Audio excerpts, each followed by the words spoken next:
history does not denote this as a mere jumla. Thank you, sir. Thank you. Next speaker, Dr. Kanimozhi, NV Somu. Honorable Chairperson, sir. The Union Government has earmarked a budget outlay of rupees 8,451.92 crores from the Ministry of Tribal Affairs. It's just an increase of 12.32% from the last year. Rupees 7,524.87 crores were sanctioned in the year 21-22. This, compared to the growth of the tribal population in various states, is not adequate for the overall development projects. I would like to highlight 2 points from the demand for grants 22-23. I completely agree with the vision and intention of the ministry to promote the livelihood of scheduled tribe community, particularly women and other vulnerable groups. First, I would like to invite attention to the educational programs and incentives. In 2022 Union Budget, the National Scheme for Incentive to Girl Child for Secondary Education, NSIGSE, which was started in 2008-09, to promote the enrollment of scheduled caste and scheduled tribe girls in secondary schools and reduce the dropout among them, has been discontinued. Under the NSIGE, a fixed deposit of rupees 3,000 was made in the name of each beneficiary on her enrollment in class 9. The girl was entitled to withdraw the sum along with the interest after turning 18, provided she has cleared class 10 and was unmarried. If there was any reason behind the discontinuing of the scheme, can the department elucidate on this? Dropout rate among school children has increased during COVID. Many students from marginalized communities have been compelled to stay out of schools and support their parents in their forest-based and land local livelihood. Was this situation assessed, and is there a correlation between continuing the NSIGSE scheme and improving the intakes in the school? Secondly, for this year 22-23, the Union Government has introduced capital expenditure on setting up a venture capital fund for scheduled tribe at 50 crores. The scheme was to be a social sector initiative to promote ST entrepreneurship and to support and incubate the startup ideas by the ST youth. In addition to this, a new scheme for development of tribal entrepreneurships in Northeast called Logistics and Marketing of Tribal Products in Northeast has been approved, and an amount of rupees 75 crores has been earmarked for the scheme. These could have been valuable initiatives had there been some feasibility study and report to support this budget. The lockdowns were characterized by several factors that puts India's 6.33 crore micro and small medium enterprises in jeopardy: closure of the mandis and the wholesale markets, transport restriction, disruptions in supply chain, and lock of procurement. Due to the shutdown announcement of the lockdown measures, left them without their usual sources of income.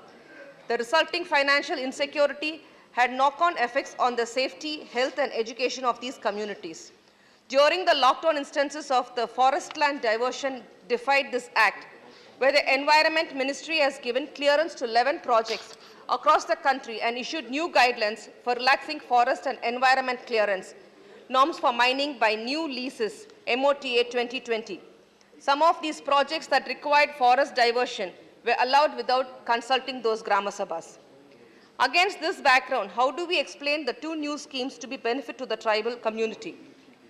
Next, the Eklavya Model Residential Schools with a total financial outlay of 28,920 crore and the Pradhan Mantri Van Bandhu Kalyan Yojana with a total financial outlay of rupees 26,135 crore for their continuation till 31/3/26. It's unfortunate that Tamil Nadu has just got 7 Eklavya schools. I would request the Honorable Minister to allocate more schools to Tamil Nadu. A total of rupees 2,000 crores have been sanctioned for setting up the EMRS in the budget of 2023. Sir, the scope of existing scheme of SCA to TSA has been broadened, wherein comprehensive development of 36,428 villages will be undertaken in convergence with line ministries to develop these villages as Adarsh Gram under Pradhan Mantri Adi Adarsh Gram Yojana. These villages have tribal population of more than 500 and 50% tribals. My question is, Do we actually adopted all these Adarsh villages under this Yojana? We need a clear answer from the Honorable Minister. The point about discontinuing the education program for girls from the tribal community. Learning deficit has already increased drastically and many have dropped out of the schools and taken up some job to sustain their livelihood. How discontinuance of the targeted intervention program resolve this issue? The other point, to promote the entrepreneurship among tribal communities. Essentially, the poverty rate among the tribal groups and COVID pandemic has pushed them into the deep-neck financial stress. Some of the rural and urban women, small vendors have given up businesses and taken up street vending. No package was carved out as a part of the union government sector-wise COVID relief. How will these two schemes that hasn't provided any gradual relief aim to magically identify target communities and formulate a policy for institutions to make the scheme effective? A similar program, venture capital, found for SC is found to be underutilized as there is not many takers. In 2017-18, there is nil utilization in the scheme.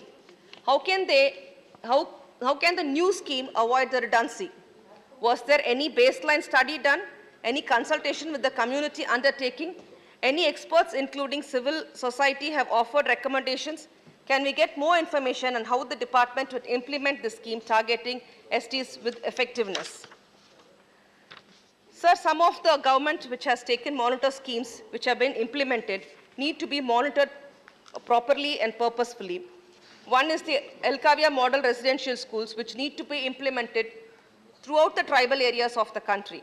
The pending dues to Tamil Nadu due to the post-matric scholarship and pre-matric scholarships for STs have to be paid immediately. Grants under provision to Article 275(1) of the Constitution requires to be done in 7 districts of Tamil Nadu where tribal people live in sizable numbers. Marketing and logistic facilities have to be implemented all over the country to help the tribal people. Development for promoting tribal products from northeastern region requires more focuses as of the population northeastern states belonging to the tribal communities. Usually, the Adivasi women depend on minor forest products like timber, forest medicine, honey, gooseberry, tree gum, fruits, kendu leaves, and sal seeds. Once upon a time, all these resources of the hills, mountains, land, water, and forest belonged to the Adivasis, and they used to survive in coexistence with nature. Their self-sufficiency was dependent on these resources. Now all these are under the control of the government and the private owners. The Adivasis have lost their self-sufficiency and become dependent on capital and to the global market for their earnings. How do they survive remains a valid question. They are advised to be Atmanirbhar, self-reliant. Moreover, when the Adivasi women were self-sufficient and self-reliant, they were forced to move out of the traditional life and move towards globalization, where they were made to be dependent on the industrialized and unorganized sector. Now, at this stage, they are now again asked to be Atmanirbhar. Sir, the tribal people need to be protected in their own environment without being disturbed very much from their original nature. Sir, the Indira Gandhi National Tribal University in Amarkantak, Anupur district, Madhya Pradesh, India was established through an act of parliament. Indira Gandhi National Tribal University Act 2007 by Government of India.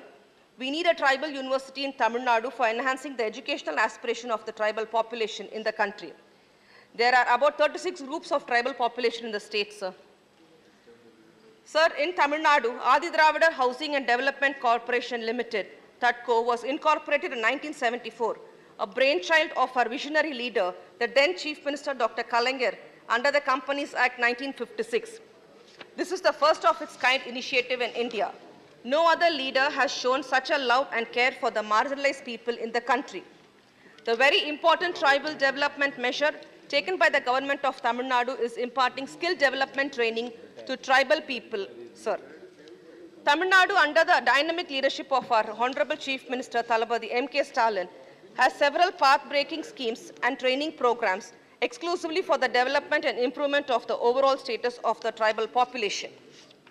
There are several important schemes implemented for Adi Dravidas through the TADCO. Some of them are the land purchase scheme, the land development scheme, entrepreneur development scheme, special scheme for assistance of petrol, gas and retails, self-employment program for youth, financial assistance for medical and paramedical establishments, economic assistance to the self-help groups, revolving fund for the self-help groups are some of the which I have named, which has been existing in the Tamil Nadu. So, Adi Dravidas, women, members of the women industrial training cooperative societies need to create opportunities to strengthen the skill needs specific to trades among the youth belong to the Adi Dravidas. Several skill development training programs are organized through empaneled institutes of Tamil Nadu skill development, the youth for the wage employment. Sir, I wish the union government to provide adequate financial and constitutional support to the betterment of the tribal population in the country. Sir, a special mention about the Nari Koravas and Gypsies. They are nowhere either into the tribal or into the notified thing. I ask the government to take a special notification on them. Our CM, our leaders, MKS, has visited the Gypsies' house and taken care of them. Sir, there is one thing, there is a saying in the government, one India, one language, one India, one election, one India, one culture, and one India, one food. I think all this is not needed. One India and one standard living. That living standard we should create for the tribal people also. I also thank our floor leader, Tiruchi Swanan, for giving me an opportunity. Thank you, sir. Next speaker, Sri Venkatamana Rao Mopi Devi. She's calling you.